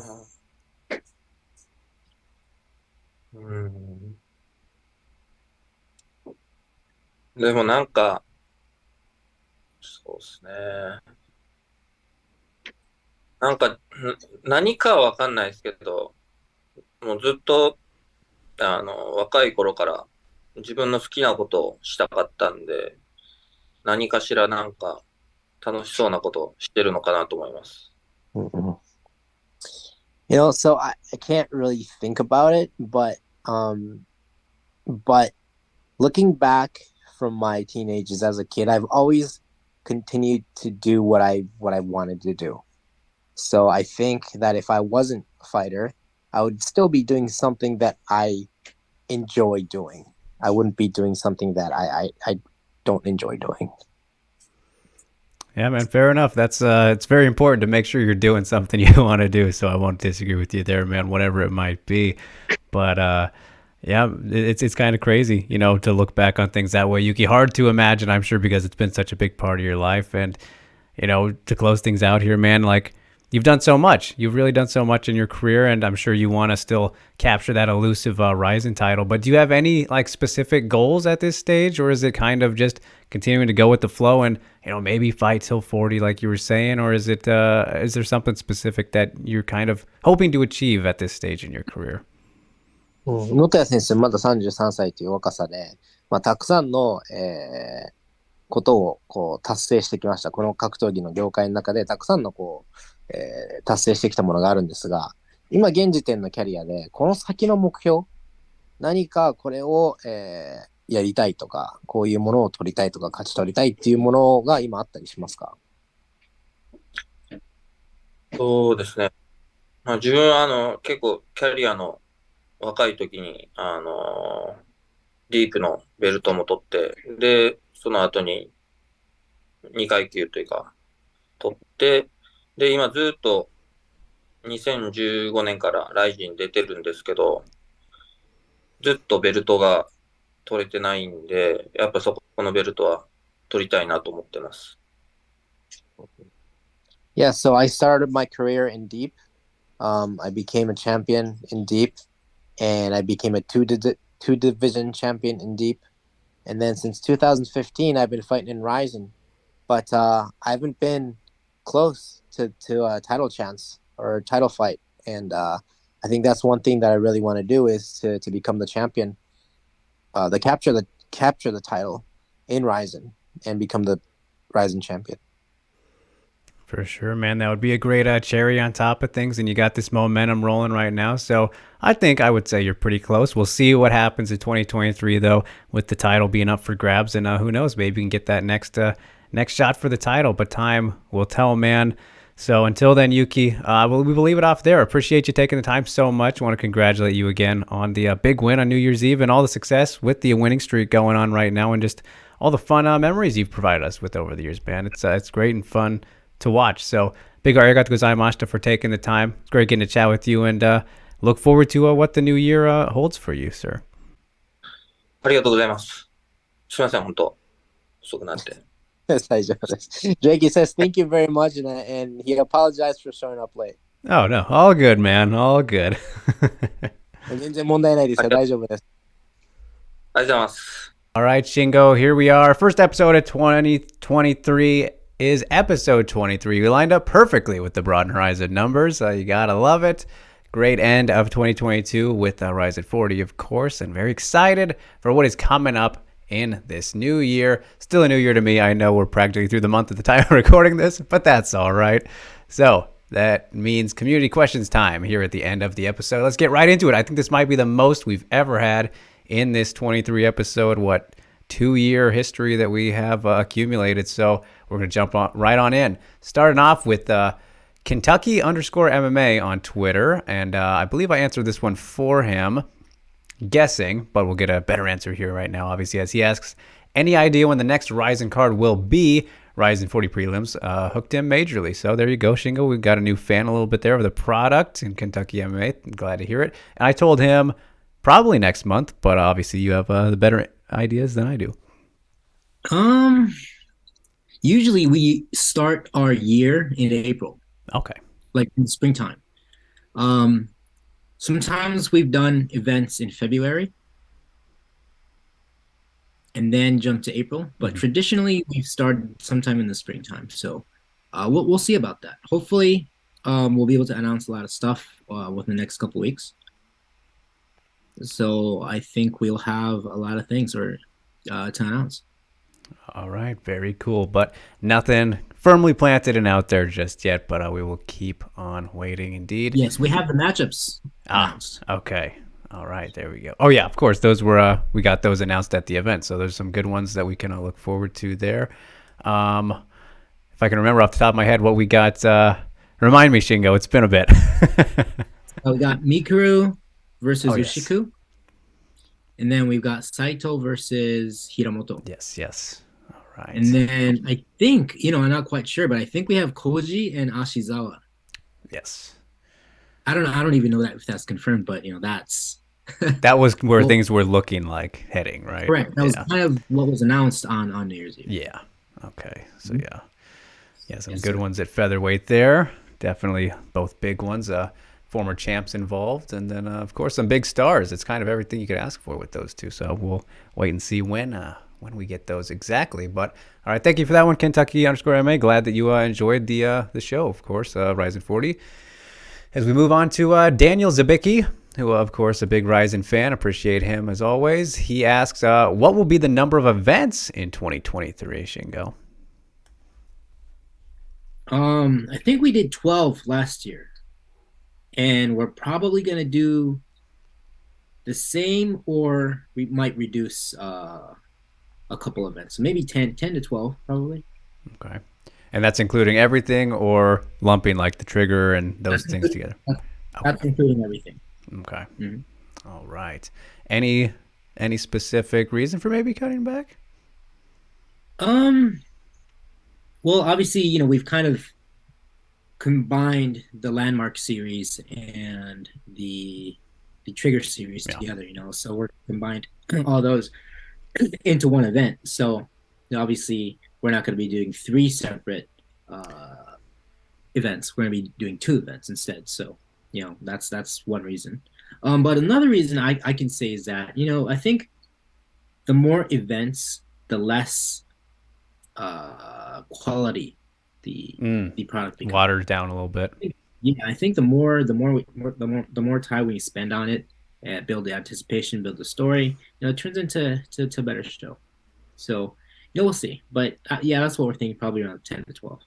And it makes people more excited and like want it more. You know, I think that's a big problem that people, modern day fans, they have no idea, like UFC fans specifically, where we get them every single week. They have no idea how much more kind of excited you were for a pay-per-view 10 years ago, even. Like, it's just so in your face that you kind of lose the appreciation in that way, I think, anyway. Yeah, Pride only used to have like 4 events per year.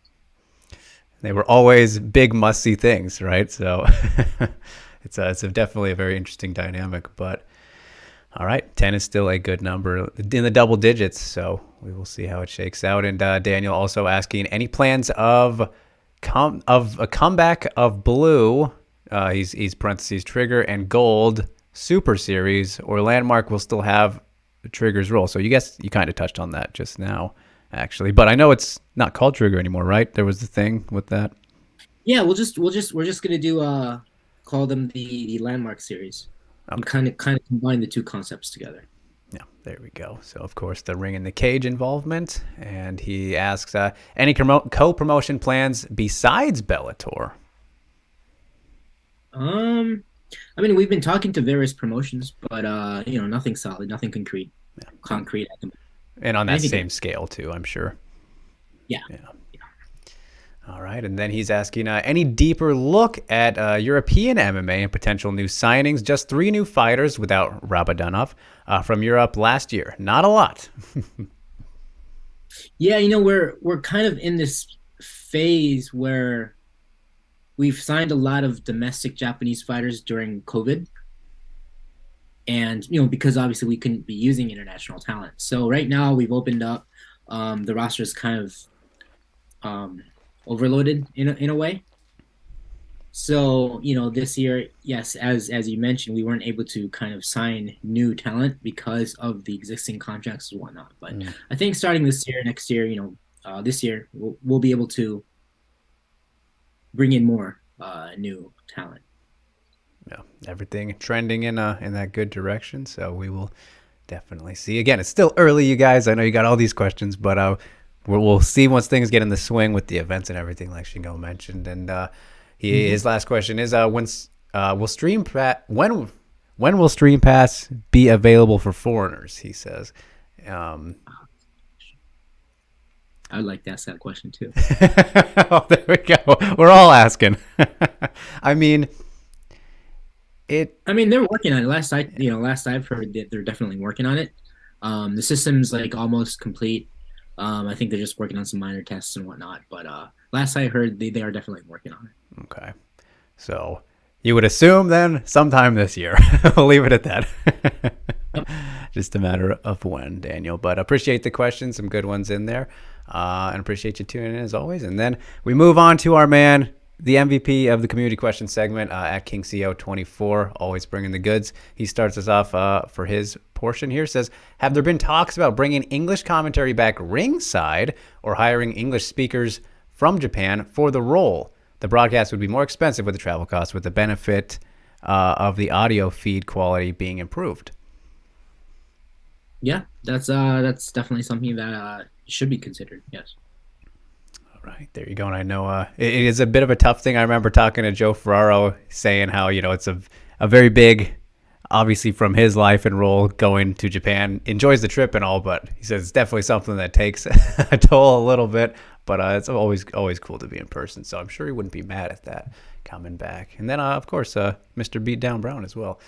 But all right, his second question is, with the move to fully pay-per-view, is there an interest in making the title fights 5-minute rounds or making the first round 10 minutes for certain fights?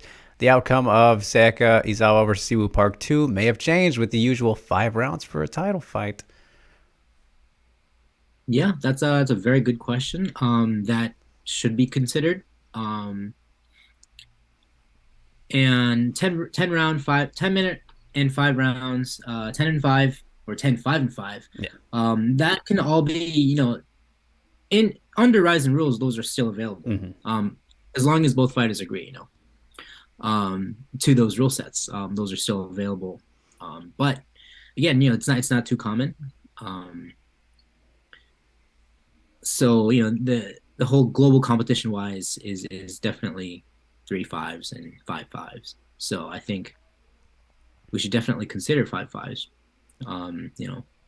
So yeah, we'll see. Well, the whole thing about it was kind of the TV restrictions, right? If I remember from what we were talking about a while back. Because, yeah, we only had a certain time slot for television. Yeah. And that was one of the reasons. Yeah. And then I'm curious, though, now about the, the 10-minute first round. And, you said agreeing on that. Like, how does that kind of come to be, Shingo? Is it like you offer them, hey, if you both want to do this, you can? Or like, how does it kind of get decided that way? At first, when we first started, it was mandatory. Like, those were the rule sets. Yeah.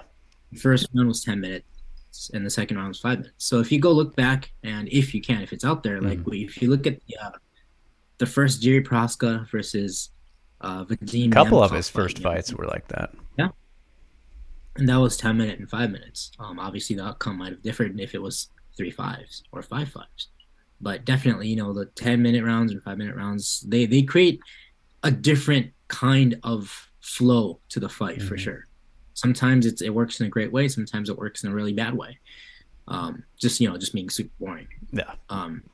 But yeah, at first in Ryzen, those were mandatory rules. But then we slowly shifted towards 3-5s. But if a fighter says, hey, can I do the 10 and 5s? It's definitely up for consideration. Yeah, I don't know how many people in the modern day will be clamoring for that. Obviously, we haven't seen it probably since Yuri because he's just a psycho. But people like their breaks in between. So I guess we'll see. I mean, has there been somebody, Shingo? Can you share with us someone who wanted it recently, but then obviously the other guy didn't? Yeah, I think Crookshank. Well, I mean, this was a while back, but Crookshank loved 10-minute rounds. Okay. He said that I can see that. He prefers a 10-minute than 3-5s. Horiguchi said it was very interesting, the 10-minute rounds. Yuri, 10 minutes. You know what? There was one fighter who actually requested 10 minutes, but I totally forgot. Yeah, I won't be able to remember right here. Yeah. We'll circle back. I mean, I hear it. I don't hear it as often now, but I do get some requests every once in a while. Yeah. Hey, can we bring back those 10-minute rounds? Like, yeah, it's there. You just got to get the opponent to agree. Interesting. It's cool to have that option, but we'll see who's going to be the next. We'll have to wait and see. All right, and last thing for King Seo, he says kickboxers like Koji and Ashizawa, Yaman, and Kubo are popular in their own sport. If you guys could choose between having them compete in MMA or kickboxing, which one would it be? Rena may be a bigger star, riding a 40-fight win streak at this point if she was fighting under stand-up rules. Unquestionable. I mean, Rena would probably still be doing pretty good, but I will answer first and say MMA, just because I love MMA more than kickboxing. But I don't know. What's your preference there, Shingo? Oh, so likewise. I mean, I would like to watch MMA, like good MMA. Yeah. I mean, if those guys were just fighting, they'd still just be kickboxers at the beginning anyway. It's going to take a long time to develop. It's been, I find it's been very hard. Yeah. To have those like K1 like stand-up stars make their transition to MMA. Like, you just don't get good in MMA overnight. It's just. I mean, look at Ren. He's a great example. Yeah. So. I mean, it takes years, to develop. Changes your striking style. So, I don't know. It's definitely a developing process. It's an investment. Yeah, absolutely. So. Appreciate those. As always, King CEO, you are the man. As we move on here to Jay Wolf, who is another very passionate Ryzen fan. Appreciate you asking for this episode. He asks just one, says, could the GP, excuse me, in featherweight or flyweight have multiple fights in one night this year? Semi and finals on New Year's Eve, maybe? That's always a possibility. All right, there we go. It all depends. It all depends on how many we do too. So if it's an 8-man tournament, and when we start, if it's 8-man or 16-man, and depending on when we start, our Grand Prix or whatnot, it all differs. So it's still a possibility. And there hasn't been any confirmation on these yet, right? Unless I missed something. About featherweight's been talked about as the next one, right? Most likely the next one. But yeah. we shall see. And then obviously people have been wanting flyweight, and we just had the Horiguchi and Ogikubo trilogy at flyweight. So guess we'll see. And then even Dodson, talking about that. A lot of possibilities in 2023. But all right, appreciate that one, Jay Wolf. As we move on to Philip here, who's asked before as well. Appreciate you. Says, could we see Rise or Shoot boxing titles be defended on Rizin shows since the promotion doesn't have its own kickboxing titles? That's kind of pro wrestling style there, Shingo. Would that ever happen? I mean, if it made business sense, I mean, if everything makes sense and if all parties can benefit from it, I mean, why not? But would it make sense? I don't know. I'm just curious. Yeah, I don't know if that works so much in MMA because it's like, why not just have those promotions have the fight for their own title? Like, yeah, it's kind of a weird thing. It is. It's I mean, there's got to be some kind of a give and take. Mm-hmm. Maybe if a Rizin fighter was like involved or something like that, is like the challenger. Yeah, I mean, just mutual benefits in any sorts of way, and then it's something that's possible. Yeah. So I guess you gotta come up with the idea on how everybody can benefit, and I think then we can start talking. Yeah, the right pieces in place and all that fun stuff. So I guess we'll see, Philip, if that ever happens. But an interesting concept for sure. Appreciate the question. All right, and then we will close things out here with at This Is Gids. Appreciate him as always too. Simple one here, just asking, will Rizin continue to use Fight for international streaming this year, Shingo? Yeah, why not? I mean, they've always been a good partner, and I mean, if things do change, I mean, things will change, but I don't see why not. All right. Yeah, of course. No need to fix what isn't broken, but things are always changing, so I guess we will see. But as of right now, yes, good old happy times at Fight. But okay, that is it. We had a whole bunch. Appreciate all you guys this time. Lots of engagement. Of course, I think it just goes to show that 2022 was a pretty good year for Rizin, I would say, Shingo. I mean, I'm fairly biased. I love usually every single event. Can't really say one stands out to me as a bad one after every year. But I guess to wrap up here and reflect a little bit, since we didn't get to last time, like, does any moment specifically stand out to you from 2022 that maybe most fond personal memory or, fight memory, event memory, all that stuff? Yeah, I guess personally it would be the opening ceremony for session 2 of the New Year's Eve show. Rizin versus Bellator opening ceremony, the Pride theme. It was just, I think it was perfect. Yeah, definitely a very cool moment. And we got the Inoki tribute too during the event. I mean, we all worked very hard to make that happen. I mean, these co-promoted events don't happen easily. Yeah. And, there's a lot of, there's a lot of work behind the scenes to make those happen. So, me personally, when that event started, that portion started, it was, it's like, wow. Here we are. We did it. All the hard work's over. Now just go win. So, which we couldn't. But. Well, hey, yeah, like we said last night or whenever, debatable. Some of those debatable, but we won't get into that now. So it's competitive either way. That's the thing we can leave off on. And you should do I know that this is not like a Broadened Horizon topic, but you should call out the JMA commissioner. Hey, get him on your show. Might as well. Yeah, maybe we can get him on, see if I can get him on one of these next couple shows. So that would be fascinating because that was kind of a thing too that people took away was understanding the scoring of, the fights. And, people don't really realize that there actually are, the scores, like actual numbers for it. And I try to put it out there a little bit more since, you've helped me understand a bit with what the actual numbers are. And so it's something that it's always good to talk about and spread the education. And people say that, maybe Rizin didn't come off good in that, but like I said, it was still competitive. I don't think it hurt too much. How do you feel about it? I mean, if you look at the results, it was a complete blowout, 0-5. But when you look at each individual fight, like those were competitive fights. Those are very all highly competitive fights. And, we all just happened to lose. But, like you said, some of the fights our fighters could have won. So it was very good. Watching it, it wasn't boring at all. Yeah. Yes, definitely. We got a little bit of everything with that event, except for maybe submissions. We got the one from Naoki, but it was a little bit sprinkled in all over. So definitely always fun on New Year's Eve, and we will look forward to all that's coming up this year. But we can wrap it up there, Shingo. Appreciate everybody for asking. Appreciate you as always, sir, for all the great stuff that you do in the space, in the sport. And you guys don't forget, like, share, and subscribe, all that good stuff. Appreciate you so much for supporting the show after all this time. We are going on strong. My goodness.